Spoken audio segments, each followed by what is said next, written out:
안녕하세요. 오늘도 차연살롱을 찾아주셔서 감사합니다. 저는 50대 중반 여자입니다. 어릴 때 저희 집은 부모님께서 사업을 하셔서 부유한 축에 속했어요.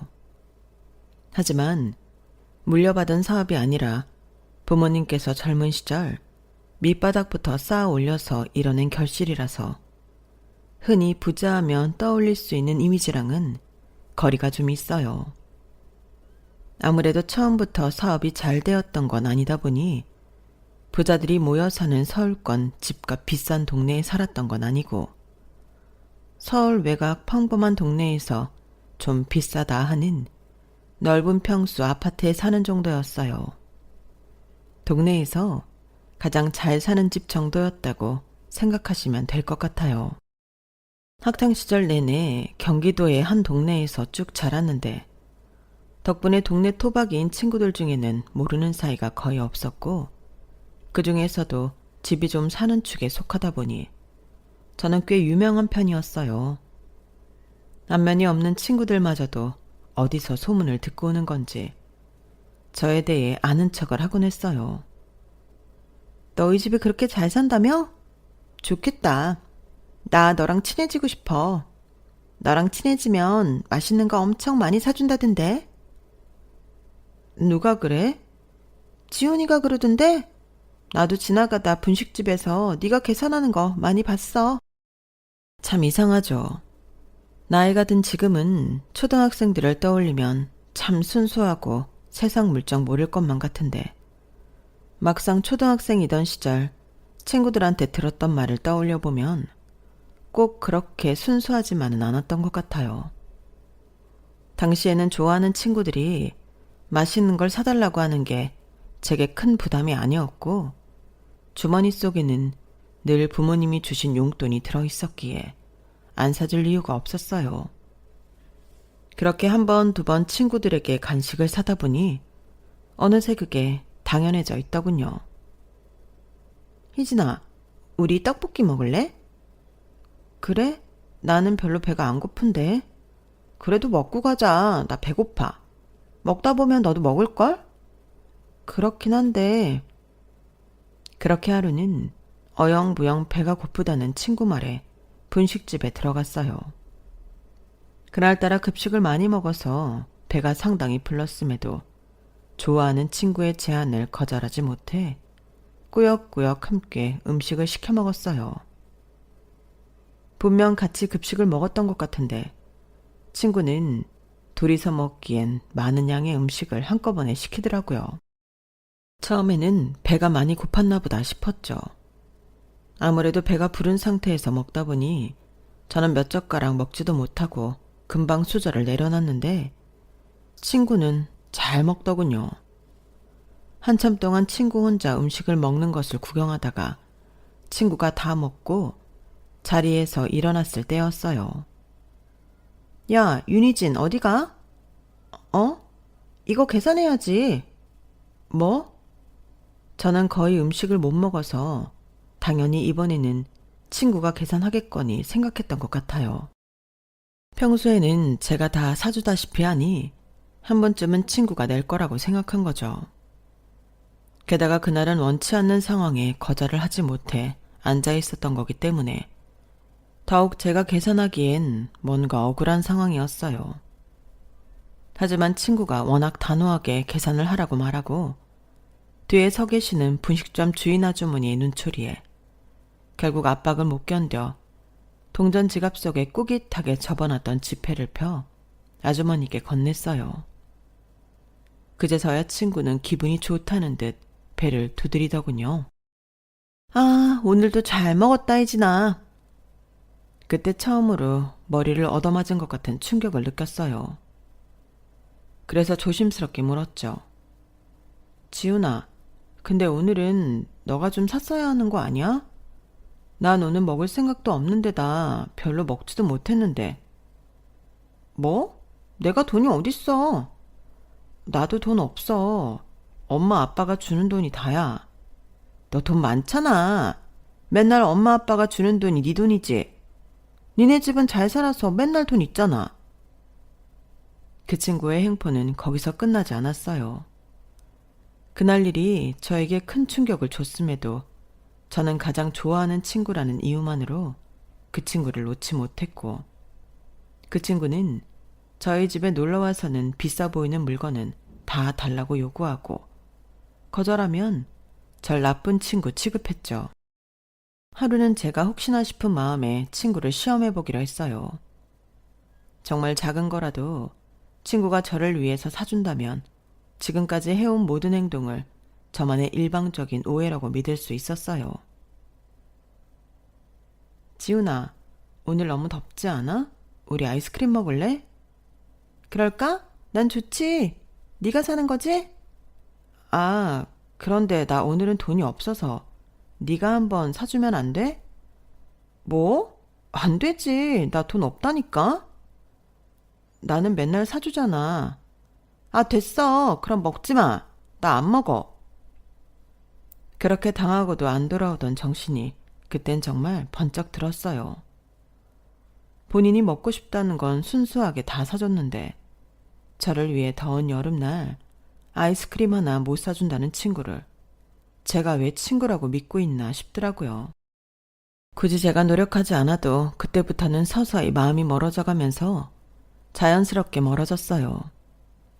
왜 자신을 피하냐는 친구의 말도 아무렇지 않게 무시할 수 있었고, 그렇게 절친한 친구에서 완전히 어색한 사이까지 멀어질 수 있었죠.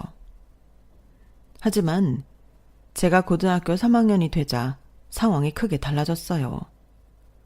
고등학교 올라갈 즈음부터 아버지 사업이 휘청휘청 한다는 건 대충 집안 분위기로 알고 있었는데 3년을 버티지 못하고 아버지 사업이 크게 망해버렸어요. 그때부터 우리 집안은 급격히 어려워졌어요. 학교에서 나름대로 유명했던 만큼 집 형편이 안 좋아졌다는 소식도 빠르게 번져 너도 나도 모르는 사람이 없게 되더라고요. 저를 부러움으로 보던 눈빛들이 대놓고 동정심 가득한 눈빛으로 바뀌었어요. 처음에는 덤덤히 받아들이려고 했는데 제 마음도 모르고 한마디씩 얻는 친구들 때문인지 학교 생활을 하는 게 너무 힘들더라고요. 차라리 모른 척 해줬으면 했는데 어찌나 일일이 아는 척을 하는지 오죽했으면 저희 집이 망한 게 그리 좋은가 하는 생각까지 들었어요. 다행히 시기상 졸업을 앞두고 있었고 3개월 정도 힘겨운 학교 생활을 마치고 저희 집은 더 집값이 싼 곳으로 이사를 갔어요. 형편이 이렇게 되고 나니 친하게 지냈던 친구들과도 만나기 싫어지더라고요. 저 때는 여자들은 대학을 안 가는 게 이상하지 않은 시절이었지만 집안이 부유했던 만큼 입시 준비를 하던 대학도 있었는데 모든 미래 계획이 엎어졌어요. 집에 쌓인 빚을 갚는데 조금이라도 도움이 되어야 한다는 생각이 강했고 밤낮을 가리지 않고 일을 시작했어요. 힘든 날도 많았지만 그래도 이런 위기야 어려움이 일할 수 있는 나이가 되고 나서 찾아온 것이 다행이라며 긍정적인 생각으로 하루하루를 겨우 버텨냈어요. 그렇게 바쁘게 살다 정신을 차려보니 정말 많은 것이 달라져 있더군요. 졸업하고 급하게 이사를 가게 되면서 그래도 집 형편과 상관없이 친하게 지냈다고 생각했던 친구들에게 바뀐 연락처를 전해줬는데 한참 동안 그 친구들에게서 연락이 오지 않았어요. 이야기를 들어보면 본인들끼리는 만나고 있는 것 같더라고요. 서운하기도 했지만 어차피 닥치는 대로 일을 하느라 쉬는 날이 얼마 없어서 약속을 잡기도 애매했고 약간의 대인 기피증까지 생겨서 저 역시 연락을 하지 않았어요. 그렇게 살다 보니 제 옆에는 연락만 가끔 주고받는 단 한 명의 친구만 남았어요. 오히려 학교 다닐 때는 친하게 지내지 않았던 친구였는데 늘 저와 친하게 지내고 싶어 했던 친구였어요. 다른 친구들과 마찬가지로 저희 집 형편 때문에 저랑 친해지고 싶어 한다는 생각에 멀리했던 친구였는데 막상 제가 어려워지니 제 곁에 있어주더라고요. 생활고에 치여 잘 만나지 못하는데도 묵묵히 제 이야기를 들어주고 제 곁에 있어주는 고마운 친구였어요. 형편이 어려워지니 화목했던 가정도 깨지고 부모님 사이에도 균열이 생기기 시작하는가 싶더니 불화가 시작됐어요. 매일 엄마는 아빠를 원망하고 아빠는 엄마의 감정을 보살펴주지 않으셨어요. 그러다 결국에는 엄마께서 집을 나가버리셨어요. 희진아, 미안하다. 엄마도 이제는 더는 못 살겠어. 엄마가 필요하면 언제든 연락해라. 엄마께서는 제게 연락처만 쥐어주고 아빠 몰래 집을 떠나셨어요. 그로부터 얼마 지나지 않아 엄마는 돈이 많은 다른 남자와 함께 산다는 소식을 들었어요. 배신감이 이루 말할 수 없었죠. 희진아, 아빠가 잘못하지만 않았더라면 이렇게 되지 않았을 텐데. 아빠가 미안하다. 우리 딸. 다 아빠 잘못이야. 아빠가 못나서 생긴 일이다. 엄마가 집을 나가고 다른 남자와 산다는 소식을 들은 아빠께서는 매일 술을 드시고 우길 반복하셨어요. 처음에야 위로해드렸지만 자주 그러시니 너무 감당하기 힘들더라고요. 저를 둘러싼 상황이 힘들어질수록 더 열심히 일했어요. 정신없이 일을 해야 잡생각을 할 시간이 없어져 우울감도 덜했고 빚을 갚을 돈도 금방 모아졌으니까요. 그렇게 살다가 우연히 친구를 통해서 모 대형 건물의 내부 경비와 안내 일을 담당하는 일을 소개받게 되었어요. 주로 건물 로비를 돌아다니거나 안내 데스크에 앉아서 출입하는 외부인들을 관리하고 안내하면 되는 일이라 그리 어렵지는 않았어요. 일하는 환경도 쾌적하고 대우도 나쁘지 않아서 규칙적으로 출근하고 돈도 괜찮게 줘서 오래 할 만하더라고요. 그 일을 시작하면서 본격적으로 인상에 안정이 찾아왔죠. 워낙 큰 건물이다 보니 안에 이런저런 회사 사무실이 다 들어와 있었어요. 가끔은 번듯하게 차려입고 출퇴근하는 직장인들을 보며 형편이 나빠지지 않았더라면 나도 이렇게 멋진 건물에 있는 회사에 다닐 수 있었을까 상상하기도 했어요. 하지만 그런 사람들을 보며 우울감에만 빠져있기엔 저에게는 여유가 없었죠. 그 전에 워낙 식당에서 주방 일이라든지 서빙이라든지 몸이 힘든 일을 많이 해서인지 지금 하고 있는 일의 강도와 보수가 몹시 만족스러운 상태였어요. 같이 일하시는 분들께서도 다들 좋게 봐주셔서 꽤 오랫동안 일을 했죠. 아마 그렇게 3, 4년쯤 일을 했을 때였을 거예요. 어머, 너 희진이 아니니? 정희 이모. 아, 그래. 다행히 기억하는구나. 너 여기서 일하고 있는 거야? 아, 네. 그렇게 됐어요. 너희 부모님이랑 하도 연락이 안 돼서 얼마나 걱정했는 줄 아니? 부모님은 잘 계시지? 아, 그게요. 일단 이거 내 연락처야 받아놔라. 오늘은 이 건물 회사에 미팅할 일이 있어서 잠깐 왔거든? 매일 출근하니? 네, 평일에는 계속 출근해요. 그래? 다음에 올 때는 조금 일찍 올 테니까 밥이라도 한 끼 먹자. 어떻게 살고 있는지도 궁금하고. 내가 어렸을 때 너 얼마나 예뻐했는지 기억나니? 그럼요, 다 기억나죠. 챙겨주셔서 감사해요. 감사는 내가 너희 부모님이랑 얼마나 친했는지 알면서. 어쨌든 그 명함에 적힌 번호로 연락 한번 주렴. 이만 가볼게. 생각지도 못하게 로비에서 만난 건 아빠 사업이 잘 나가던 시절 아빠와 가장 친하게 지내던 분의 와이프셨어요. 부부끼리 워낙 친하셔서 어렸을 때 저희 집에 놀러와서 가족끼리 식사도 자주 했고 놀러도 갔었죠. 사실 집이 그렇게 어려워지고 나서부터는 저를 알던 누군가와 마주치는 것에 굉장히 불편함과 두려움을 느꼈지만 그분은 예외였어요. 그만큼 가족처럼 편하게 느껴지는 사이이기도 했지만 무엇보다 이렇게 힘들게 살던 와중에도 늘 생각나는 사람이 하나 있었거든요. 바로 정희 이모의 아들이었어요. 저보다 2살이 많았는데 또래 남자들과는 달리 성실하고 얌전한 분위기였어요. 늘 공부도 상위권을 유지해서 가족들이 칭찬을 아끼지 않았고 그 나이답지 않게 배려심 깊고 따뜻한 면이 있어서 어린 마음에 몰래 좋아했었거든요. 지금 제가 사는 모습이 많이 초라하긴 하지만 그래도 가끔 그 사람 생각은 나더라고요. 어떻게 살고 있는지 그 오빠라면 지금쯤 이 회사 로비에서 보는 사람들처럼 어엿한 직장인이 되어 있지 않을지 그런 상상도 참 많이 했어요. 그런데 이렇게 정희 이모를 마주치다니 정말 인연이라는 게 뭔지 신기하더라고요.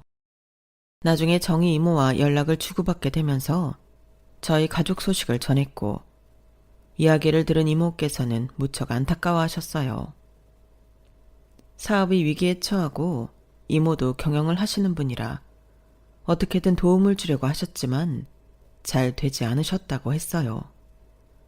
그래도 그때까지는 연락이 꾸준히 됐었는데 사업이 망한 이후로는 아예 소식이 끊겨서 저희 가족을 찾기 위해 노력을 많이 하셨지만 쉽지 않으셨다고 하더군요. 그래도 이렇게 열심히 살고 있는 모습을 보니 참 기특하네. 아니에요. 당연히 해야 할 일을 하는 건데요. 그래도 너희 엄마가 딸은 곱게 키워야 한다고 어찌나 이지중지 키웠었는데 이렇게 딸이 고생하는 건 모르고 힘들다고 혼자 그렇게 떠나버리냐, 떠나버리길. 그 말씀에는 저도 씁쓸한 웃음을 지을 수밖에 없었어요. 저에게는 엄마가 남기고 가신 연락처가 있긴 했지만 차마 연락을 못 하겠더라고요. 그렇게 소식이 끊긴 지도 한참이라 저도 엄마께 먼저 연락할 용기는 없으면서 괜히 원망만 들었어요. 그렇게 원망은 짙어지고 시간이 흐르다 보니 정말 남남처럼 살게 됐죠. 이모께서도 대충 상황 파악은 되셨는지 잠깐 뭔가 고민하시는 얼굴을 하시더니 갑자기 제 2손을 덥석 잡으셨어요. 너 나랑 일해볼래? 네? 네가 어렸을 때부터 얼마나 똑똑하고 성실한 앤지 내가 다 아는데 집안 형편 안 좋아졌다고 그 좋은 머리 썩히고 있는 게 아까워서 그래. 지금 하고 있는 일에 나름대로 만족하면서 다니고 있는 것 같아서 제안하기 조심스럽긴 하지만 어떻게 생각하니? 어렸을 때 알고 지낸 분이지만 어떤 일을 하시는지는 부모님께 들어 익히 알고 있었어요. 이모께서는 이름만 들어도 다 아는 모 대기업 호텔의 사장이셨거든요. 그런데 갑자기 같이 일을 하자고 하시니 당황할 수밖에 없었어요. 너무 감사하긴 한데 제가 보시다시피 대학도 못 나왔고 할 줄 아는 게 없어서요. 뭐가 걱정이니? 일이야 배우면 그만이지. 내가 도와줄 테니까 그런 부분은 걱정하지 마. 정말 그래도 될까요? 나한테 이력서 한 장만 써서 보내줘. 호텔에도 여러 부서가 있거든. 어디서 일하면 좋을지 보고 알려줄게. 너처럼 똑똑하고 야무진 애는 적응만 하면 금방 할 거야. 그렇게 말씀해 주셔서 감사합니다. 감사는 무슨, 나도 힘들 때 너희 엄마한테 도움 많이 받았어. 서로 돕고 살아야지. 그리고 나 직원 아무나 안 쓴다. 네가 쓸만한 인재 같아서 쓰는 거니까 그렇게 빚진다 생각할 필요 없어. 아무렇지 않은 척하며 감사의 인사를 표현했지만 정말 울컥하는 순간이었어요. 제가 매일같이 부러워하던 자기 일을 하는 직장인이 된다고 생각하니 정말 두근댔어요. 제게는 기회가 도무지 없을 것만 같았던 새로운 일에 대한 도전이 가슴 벅차게 설레더라고요. 제 이력서를 검토하신 후 이모께서는 생각보다 다양한 일을 해본 제 이력에 놀라시면서 하나씩 도전해보고 가장 잘 맞는 부서에 저를 배치해 주시겠다고 했어요. 이모께서는 당장 일을 그만두고 넘어오라고 하셨지만 나름대로 만족하면서 정붙였던 고마운 직장이라 적어도 그달 말까지는 일을 하고 그만두겠다고 말씀드렸죠. 흔쾌히 허락이 떨어졌고 다들 제 소식을 전해드리니 진심으로 기뻐하며 축하해 주셨어요. 남은 근무일 동안은 편하게 일하라며 배려도 많이 해주셨어요. 그렇게 행복한 마음으로 남은 근무일 동안 열심히 일을 하고 있었는데 돌이켜보니 그 일을 하면서 참 많은 일이 있었던 것 같네요. 야, 이게 누구야? 세상에, 너 윤희진 아니야? 아, 맞네. 명찰에 적혀있네, 윤희진. 야, 나 생각 안 나? 생각나지. 오랜만이다. 졸업하고 아무리 네 소식 알아보려고 해도 아는 애가 하나가 없더라. 뭐야, 여기서 일해? 어떻게 사나 엄청 궁금했잖아. 여기서 일하고 있었어. 와, 진짜 네가 이런 데서 일하고 있을 거라곤 학교 다닐 땐 상상도 못했는데. 제가 마주친 사람은 하필이면 어린 시절 손절했던 지훈이라는 친구였어요. 한때 절친이었지만 매번 저를 쫓아다니면서 제가 사는 걸 당연하게 여겼던 바로 그 친구 말이에요. 저 역시 한때 친하게 지냈던 친구라 어떻게 지내는지 안부가 궁금하긴 했어요. 하지만 뭔가 이런 식으로 마주치니 부끄러움이 밀려오더라고요. 그치, 그땐 나도 내가 이런 일 할 거라고는 생각 못했으니까. 어쨌든 반갑다. 친구들이랑 만나면 맨날 네 얘기해. 너 연락하는 친구는 있어? 그냥 유미하고만 가끔 연락해. 유미? 유미랑 안 친했잖아. 그러게, 어쩌다 보니 그렇게 됐네. 다른 애들도 너 엄청 보고 싶어 해. 나 여기 위에 회사에 붙었거든. 앞으로 자주 보겠다. 나중에 친구들한테 회사 놀러 오라 해서 같이 보자. 그래, 그러자. 취직 축하해. 여기 다 좋은 회사밖에 없던데. 그치? 우리 집에서도 완전 경사났어. 너한테 축하받으니까 참 좋다. 어릴 때 늘 네가 부러웠거든. 내가 다음에 밥 한번 살게. 어릴 때 내가 너한테 좀 얻어먹었어야지. 그때야 뭐 어릴 때니까. 에이, 그래도 나도 사람이라 좀 미안했거든. 또 보자, 친구야. 잔뜩 신난 얼굴로 뛰어가는 친구의 모습을 보니 마음이 착잡했어요. 좋은 곳에 취직했다고 하니 기뻐해줘야 마땅한데 기분이 좋지 않더라고요. 그때는 제 기분이 좋지 않은 이유에 대해 정확히 몰랐어요. 어렸을 때 그런 일이 있어서 멀어진 친구였긴 하지만 어리고 못 모를 때의 일이고 그때 일이 미안했다고 직접 사과까지 했는데 왜 이렇게 마음이 찜찜하고 불쾌한지 모르겠더라고요. 그땐 그냥 남은 근무일이 얼마 남지 않아 다행이라고만 생각했어요. 그 친구와 매일 마주칠 생각만 하면 불쾌하고 괴롭기만 하더군요. 그렇게 이틀 정도 남은 근무일을 채우는 동안 다행히 친구와는 마주치지 않았어요. 의도적으로 친구를 마주쳤던 그 시간쯤 로비에 나가 있지 않았거든요. 그렇게 저는 다시 아무도 제 소식을 모르게 되었고 조금 쉬는 날을 가진 후 이모가 운영하시는 호텔로 이직하게 됐어요. 식당에서 근무했던 경험으로 F&B 부서에 먼저 들어갔어요. 워낙 전에 힘든 일을 많이 했어서 그런지 힘들긴 해도 할만하더라고요. 거기서부터 예약팀, 객실팀까지 일을 하다가 마지막에는 객실팀에 정착을 하게 됐어요. 학교 다닐 때 외국어 공부를 많이 한 보람이 있는지 프런트 일이 제 적성에 맞더라고요. 영어도 곧잘하고 일본어도 좀 하네. 이모가 지원 좀 해줄 테니까 공부 좀 더 해봐. 이모의 도움으로 외국어 학원도 더 다녀서 영어와 일본어 자격증도 땄어요.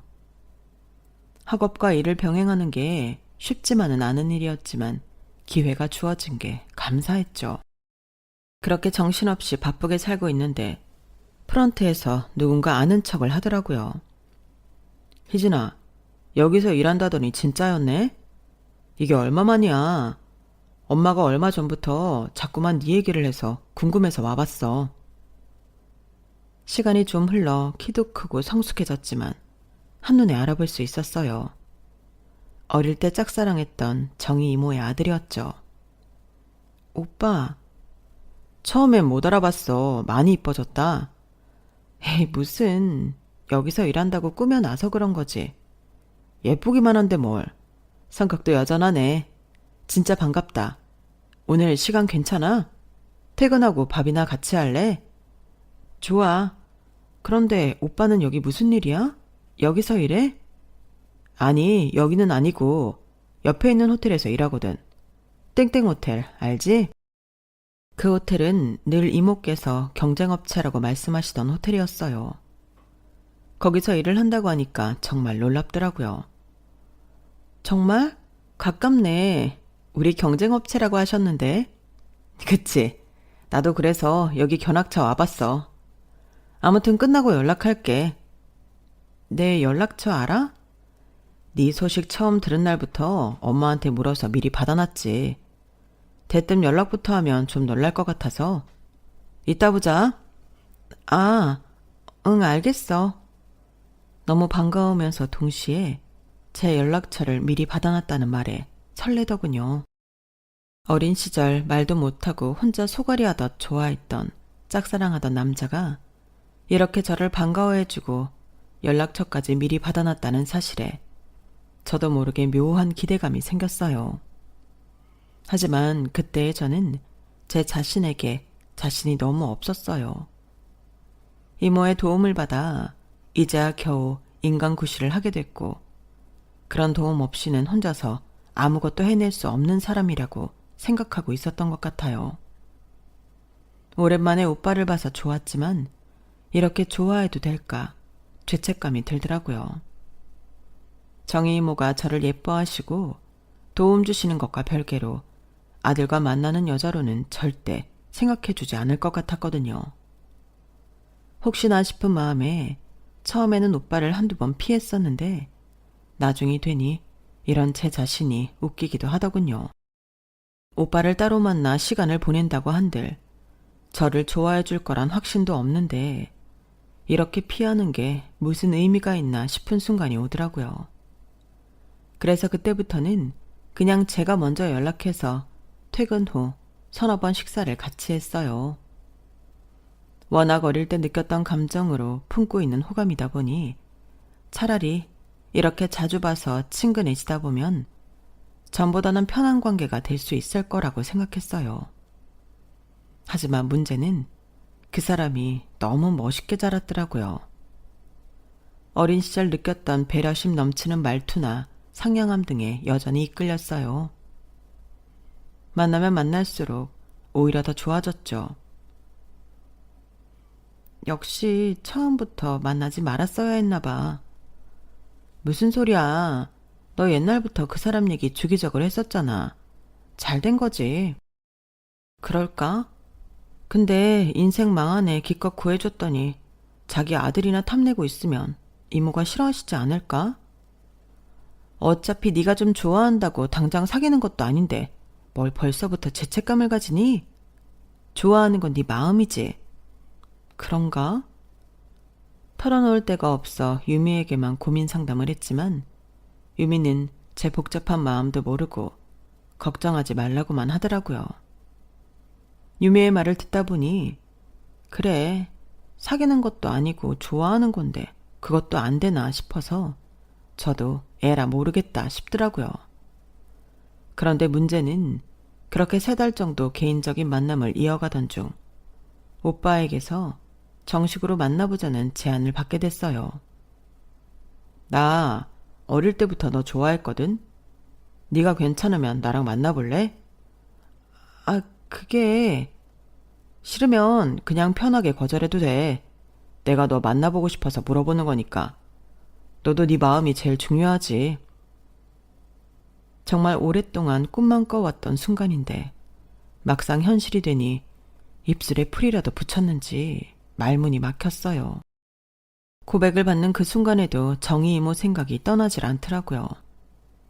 그렇게 고민하고 뜸들이는 시간 동안에도 혹시나 제 마음을 오해하면 어쩔까 걱정까지 드니 미치겠더라고요. 나 오빠랑 만나기 싫은 건 아닌데 나도 정말 좋아하거든. 근데 혹시 우리 엄마가 신경 쓰여서 그래?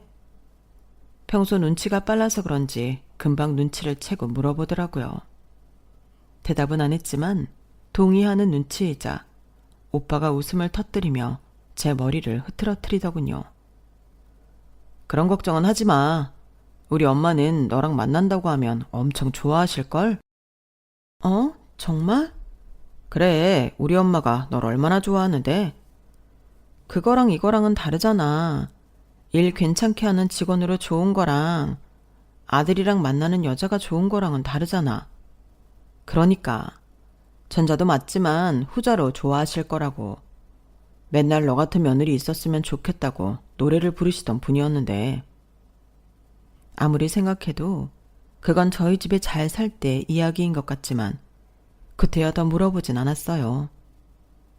솔직히 저도 이 상황이 싫기는커녕 너무 기뻤고 늘 상상만 해봤던 순간이었기 때문에 그렇게까지 말을 해주니 그냥 모른 척 넘어가 버리고 싶더라고요. 혹시나 이모께서 알고 화가 나셔서 저를 자르거나 하신다면 그것도 어쩔 수 없겠다 싶을 만큼 오빠가 좋았어요. 하지만 오빠 말대로 이모께서는 정말 너무 기뻐하시더라고요. 세상에, 희진아, 너 우리 영훈이랑 만난다면서? 정말 생각 잘했다. 어? 너 혹시 영훈이가 못되게 굴면 바로 이모한테 말해라. 이모가 아주 혼쭐을 내줄 테니까. 이모, 괜찮으세요? 제가 영훈 오빠 만나도. 얘는 무슨 소리를 하니? 내가 이 일하면서 젊은 여자애들 얼마나 많이 만나보는 줄 알아? 요즘 애들 중에 너 같은 애가 없어.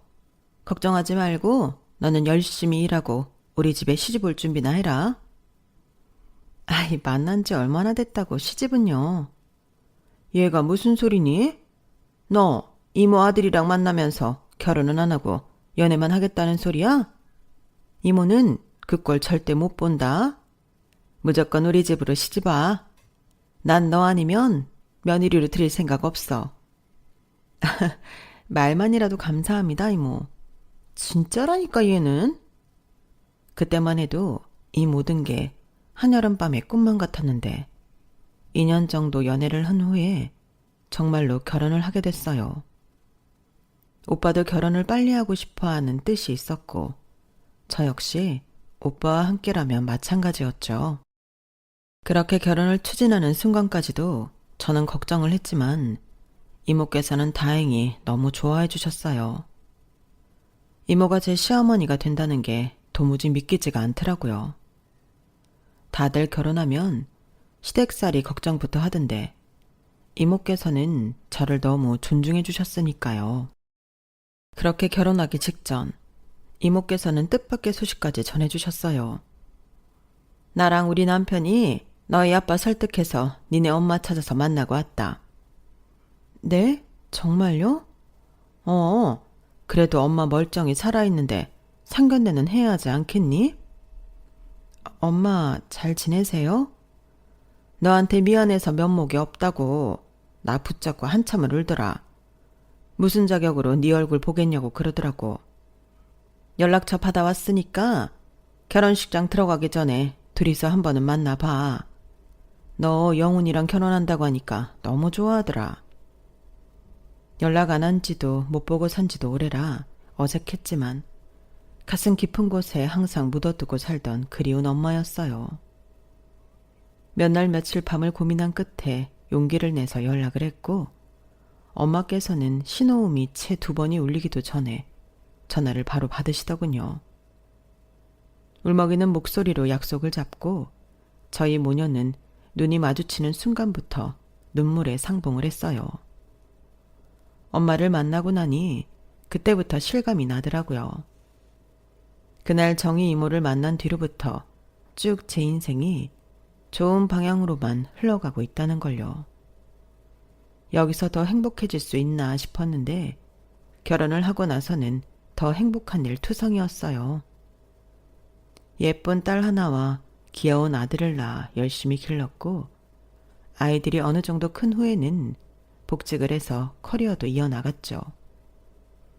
그때는 육아휴직이라는 개념이 희미해서 아이를 낳은 여자들이 복직을 한다는 건 꿈꾸기 힘든 일이었는데 이 역시 이모께서 총지배인으로 계신 덕분에 가능한 일이었어요.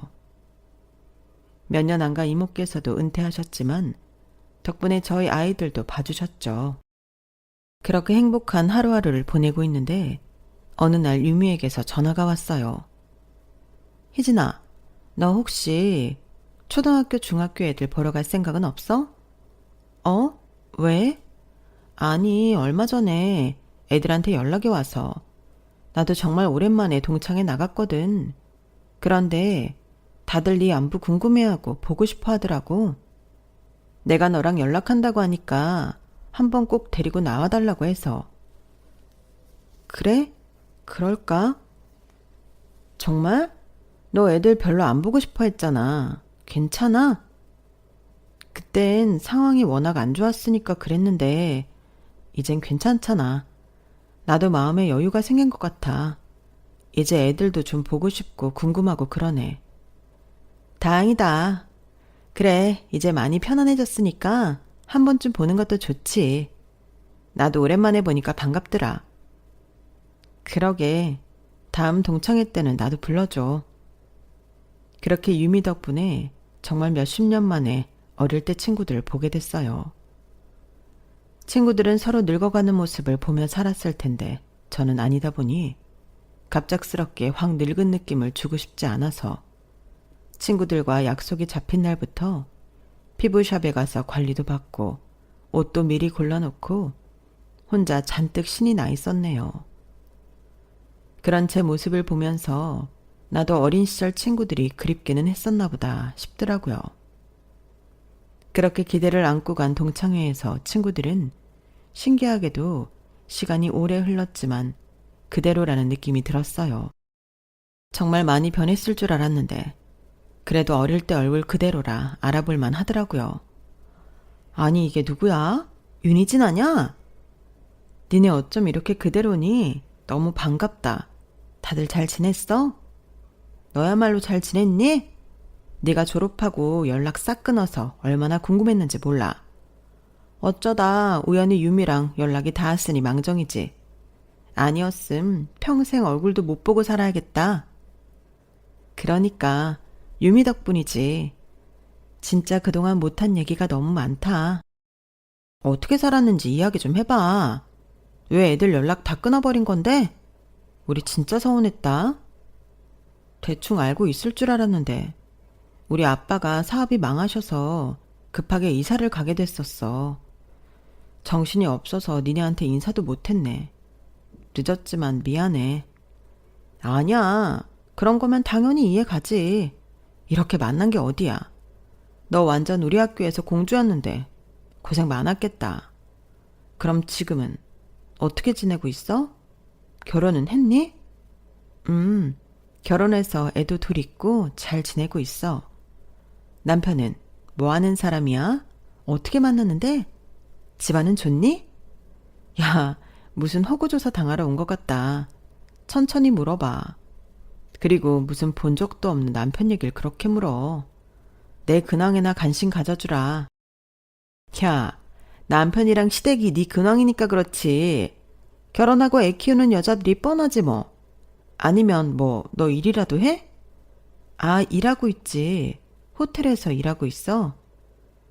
호텔? 설마 호텔리어 그런 거야? 그치. 어디 호텔인데? 사실은 여기 바로 옆에 땡땡 호텔 알지? 뭐? 땡땡 호텔? 여기 정도로 좋은 호텔이잖아. 그러니까 그렇게 큰 호텔에 다니고 있다고? 우연찮게도 동창회 모임이 남편이 일하고 있는 호텔에 있는 뷔페였거든요. 제가 일하고 있는 호텔 쪽 방향을 가리키면서 말하자 친구들이 다 깜짝 놀라더군요. 정말이야? 완전 성공했다 너. 성공했다며 축하한다는 말을 건네는 친구도 있었지만 분위기가 뭔가 묘하게 싸늘했어요. 유미만 뿌듯한 얼굴을 하고 있고 나머지는 약간 못 믿겠다는 얼굴로 저를 보고 있더라고요. 그러다 갑자기 몇몇 친구들이 나서더군요. 야, 얘들아. 호텔에서 일한다는 게 중요한 게 아니야. 무슨 일을 하는지가 중요한 거지. 호텔에서 일하는 사람이 얼마나 직업군이 다양한데. 객실 청소부일 수도 있잖아. 아, 하긴 그러네. 너 혹시 아직도 경비 일해? 너네들 기억하지? 나 다니는 회사 건물 경비였다니까, 얘가. 그때 너무 반가웠는데 쪽팔렸는지 얘가 금방 관뒀다고 하더라고. 너 그렇게 애매모호하게 직업 얘기하는 거 아니야. 아직까지 그 건물 경비로 다녔으면 우리 회사 직원이라 했겠다? 우리 회사는 무슨, 너 소속기업만 일하고 잘렸잖아. 야, 조용히 안 해? 자기들끼리 뭐가 그렇게 웃긴 건지 서로 헐뜯으면서 노는데 어렸을 땐 몰랐지만 커서 보니 정말 저랑은 안 맞는 부류였어요. 물론 안 보고 지낸 세월이 하도 기니 변한 모습에 적응이 안 되는 거기도 했겠죠. 얼굴 표정이 잔뜩 굳어있는데 지훈이랑 친구가 다가와서는 갑자기 경례 포즈를 취하더군요. 너 지금 뭐 하는 거야? 아니, 너 오랜만에 일하는 거 보고 싶어서. 경비들은 경례 이렇게 하나? 경례 하나는 끝내주게 잘하겠네. 차렷! 경례! 이거 맞아? 너는 내가 경비일한 게 그렇게 재밌니? 웃겨? 야, 그럼 웃기지 안 웃겨? 어릴 때 그렇게 도도하게 공주처럼 살던 애가 갑자기 건물 로비에서 경비일하고 있으니까 사람 인생이라는 게 이렇게 한치 앞을 모르는 거잖아. 너무 신기하지 않니? 그러게 착하게 살았으면 이런 일도 안 생겼을 텐데 말이야. 뭐? 착한 일? 내가 다른 애들은 몰라도 지훈이 너한테 그런 말을 들을 이유는 전혀 없는 것 같은데? 뭐? 그럼 너는 착한 애가 우리 집 형편 니네 집보다 안 좋은 거 뻔히 알면서 기어이 나한테 뭐라도 얻어먹고 싶어서 껄떡댄 거니? 내가 언제 껄떡댔어? 네가 하도 나한테 얻어먹는 건 당연하게 여기고 고마워하지도 않으니까 너도 나한테 친구로서 뭔가 해줄 수 있나 싶어서 사달라고 한 거였지. 됐다. 지금은 너도 힘든 일하며 살고 있으니 내 맘 이해하겠지. 그때였어요. 로비를 지나가던 호텔 직원이 깜짝 놀라면서 저에게 다가오더라고요.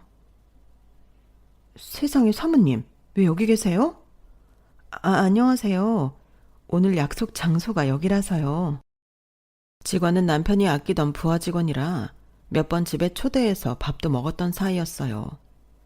후배 직원들 교육 중이었는지 뒤에 직원이 꽤 많더라고요. 세상에, 오시기 전에 미리 말씀해 주시지. 제가 여기 F&B 팀장한테 서비스 드리라고 말해놓고 갈게요. 편하게 계시다 가세요. 그렇게까지 안 해도 되는데 고마워요. 고맙긴요. 얘들아, 여기 우리 오지배이님 와이프셔. 옆 땡땡 호텔 팀장님이시기도 하고. 안녕하십니까? 편하게 쉬다 가십시오. 직원들이 짝이라도 한 듯 인사하고 떠나자 자리에 남은 친구들은 깜짝 놀라 얼어있더라고요. 그 모습이 참 꼴보기 좋더라고요. 야, 너 진짜야? 네가 옆 호텔 다니는 호텔리어라고? 그것도 팀장? 경비일 좀 잠깐 했다고 평생 경비일만 하고 살 거라는 생각은 대체 어떤 편협한 인간의 생각이야? 사람이 발전이라는 게 있어야지.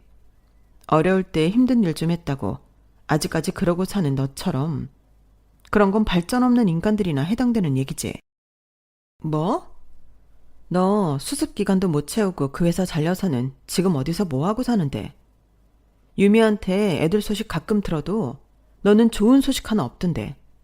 안 들어도 뻔하지. 한때 잘 살던 내가 경비일하고 사는 거 보니 그렇게 좋았니? 야, 그게 아니라 내 말 좀 들어봐야지 나. 너 도대체 뭐 어떻게 한 건데?